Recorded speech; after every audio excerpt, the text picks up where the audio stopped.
Hello guys! Ayan, magluluto na po tayo ng ating halaya. Ayan, so, nagmix na ako dito. So, purple yam. Nilagyan ko siya ng milk, coconut, and condensed. So, ayan po. So, hahaluin natin siya kasi may tendency na didikit po yung ating ube sa ilalim. And then, lalagyan po natin siya ng 1 cup sugar. Medium lang yung ating apoy para hindi agad masunog. So, ayan po, 1 cup sugar.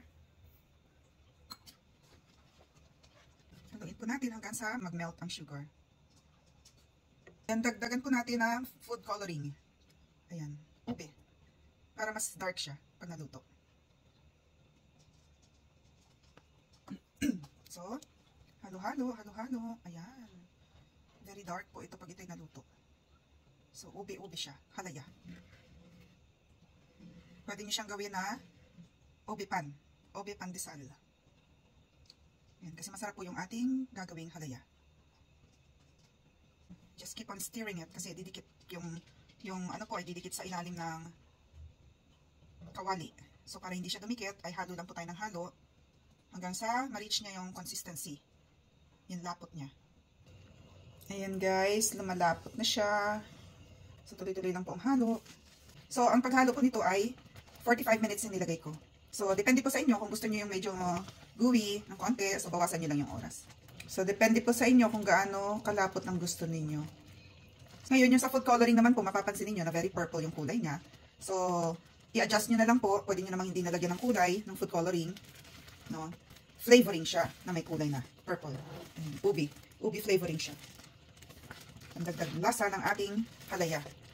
Ayan, para mas malalasahan po natin yung lasa ng ubi. Pero nasa sa inyo rin po yan kung gusto nyo lagyan ng flavoring. So, pwede namang wala na. Kasi ang ube po ay meron na siya talagang may kulay na talaga siya na purple. So, try nyo po ito. Masarap po. Hindi siya yung ganun katamisan. Tama lang yung tamis niya.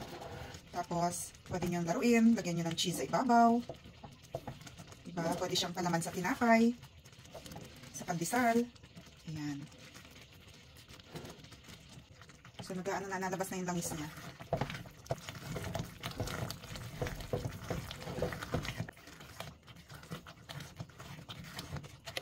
Tuloy-tuloy lang po ang halo. Tuloy-tuloy lang hanggang sa ma-reach nyo yung desired nyo na lapot. Ayan guys, nakikita nyo na yung nakikita na yung ilalim ng pan pag hinalo. So, actually, pwede na to. Pero mas gusto ko pa siya yung medyo mas solid ng konti yung lapot niya.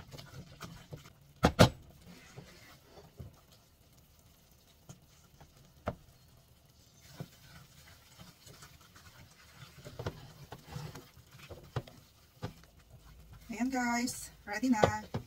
Oh, luminas na siya sa pan. Ayan. So, thank you guys for watching. And, please don't skip the ads. Thank you. Like, follow, subscribe to my channel. God bless everyone.